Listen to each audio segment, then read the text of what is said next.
সমুদ্র সীমানায় মুখোমুখি দুই দেশের যুদ্ধজাহাজ, থমথমে বঙ্গোপসাগরের পরিবেশ। নিজেদের সীমানায় মিয়ানমারের জাহাজের উপস্থিতি টের পায় বাংলাদেশ নৌবাহিনী। তাদের চ্যালেঞ্জ করে পাল্টা অবস্থান নেয় বাংলাদেশের মোট 4টি জাহাজ।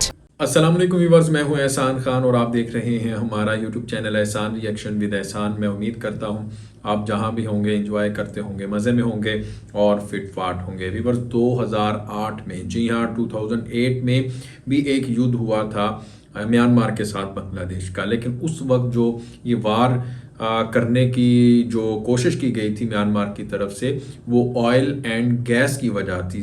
सेंट मार्टिन टापू के ऊपर वो ड्रिलिंग करना चाहते थे कोरियन कंपनी के साथ। लेकिन इस बार अब भी खबर निकल कर सामने आ रही है कि म्यांमार जंग करना चाहता है, युद्ध करना चाहता है बांग्लादेश के साथ। इस बार जो वजह है वो सिविल वार है म्यांमार के अंदर। उनकी तवज्जो हटाना चाहता है और वो इस तरह से बॉर्डर के ऊपर कुछ करना चाहता है। लेकिन मैं आपको ज़रा वो तारीख के बारे में बता देता हूँ जो 2008 में हुआ था, किस तरह से बांग्लादेश ने दांत खट्टे कर दिए थे म्यांमार नेवी के पास। बांग्लादेश की जो नेवी है वो कितनी मजबूत है, ये आप इस चीज़ से अंदाज़ा लगा सकते हैं कि 2008 में जिस तरह से मुंह तोड़ जवाब दिया था म्यांमार की नेवी ने। हुआ कुछ व्यूअर्स इस तरह से था कि सेंट मार्टिन टापू, बे ऑफ बंगाल में सेंट मार्टिन टापू पे कुछ जो गैस थी, ऑयल एंड गैस को निकालने के लिए, आपको मैं पहले भी कई बार ये बात बता चुका हूं कि 100 ट्रिलियन क्यूबिक फीट की गैस वहां से बांग्लादेश निकाल सकता है और 100 साल तक बांग्लादेश गैस इस्तेमाल करे तो वो ख़त्म नहीं हो सकती। और वहां पर वो आगे म्यांमार और म्यांमार की नेवी कोरियन कंपनी के साथ मिलकर वहां से ड्रिल करना उन्होंने शुरू कर दिया, यानी यहाँ से सेंट मार्टिन टापू से। फिर जो बांग्लादेश था, बांग्लादेश की नेवी थी, इन्होंने मना किया उनको कि आप ये काम ना करें, आप ये ऐसा नहीं कर सकते, आप हमारे टेरिटरी के अंदर कैसे घुसकर आकर ऑयल एंड गैस को ड्रिल कर सकते हैं, निकाल सकते हैं, हम आपको इसकी इजाज़त नहीं देंगे। फिर बांग्लादेश ने फौरन अपने युद्ध जहाज वहां से भेजे चिटागोंग पोर्ट से और म्यांमार की तरफ 5। तो उनका मकसद ये था कि हम जाकर म्यांमार जो इधर सेंट मार्टिन टापू के ऊपर उनकी जो ये नेवी आई हुई है उनको वहां से निकालना था। फिर जब वो पहुंचे और फिर इनकी तरफ से उनके ऊपर हमला किया गया, उनके फ्रिगेट के पास ही जाके इन्होंने 2 मिसाइल भी फेंके। उनको ये बताना मकसद था कि हम मिसाइलों से भी हमला कर सकते हैं। 7 दिन व्यूअर्स ये युद्ध, ये जंग चलती रही। फिर हुआ क्या, फिर इस जंग के अंदर चाइना कूद पड़ा, भारत कूद पड़ा, क्योंकि उनको खबर थी कि इस एशिया के अंदर अगर ये जंग होती है तो उसका नुकसान न सिर्फ इन 2 कंट्रीज को होगा बल्कि चाइना भी उसकी लपेट में आ जाएगा, इंडिया भी उसकी लपेट में आ जाएगा और फिर इनकी इकॉनमी के लिए बहुत बुरी खबर होगी, अनस्टेबिलिटी आ जाएगी इस खित्ते के अंदर। तो उन्होंने फिर इंटरवीन किया इस सारे के सारे मामले में।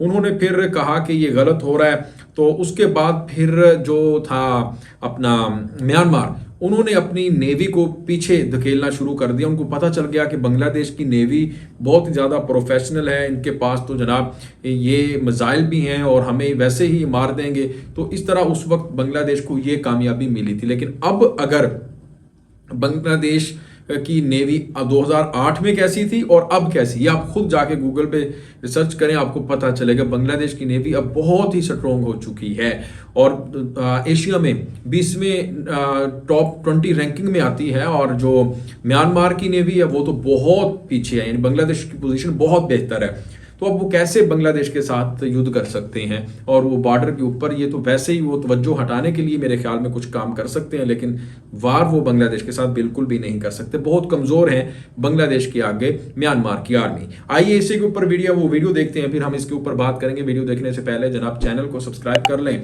और बेल आइकन भी प्रेस कर दें। वीडियो को लाइक जरूर किया करें और कमेंट सेक्शन में आप अपनी फीडबैक से हमें जरूर आगाह भी किया करें। लें जी, वीडियो देखिएगा। 3, 2, 1 एंड क्यू। সমুদ্র সীমানায় মুখোমুখি দুই দেশের যুদ্ধজাহাজ, থমথমে বঙ্গোপসাগরের পরিবেশ।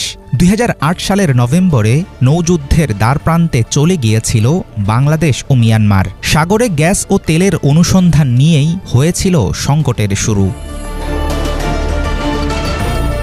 2008 সালের নভেম্বরের প্রথম দিন নিজেদের সীমানায় মিয়ানমারের জাহাজের উপস্থিতি টের পায় বাংলাদেশ নৌবাহিনী। তাদের চ্যালেঞ্জ করে পাল্টা অবস্থান নেয় বাংলাদেশের মোট 4টি জাহাজ।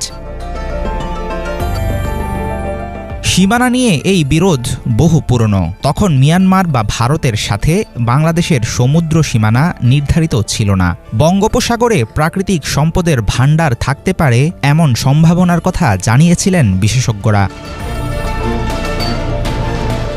সাগরের যে জায়গায় গ্যাস অনুসন্ধানের পরিকল্পনা করছিল মিয়ানমার, পরিষ্কার ছিল না সেখানকার মালিকানার বিষয়। বিরোধপূর্ণ এলাকাটি নিজেদের বলে দাবি করে আসছিল বাংলাদেশ ও মিয়ানমার।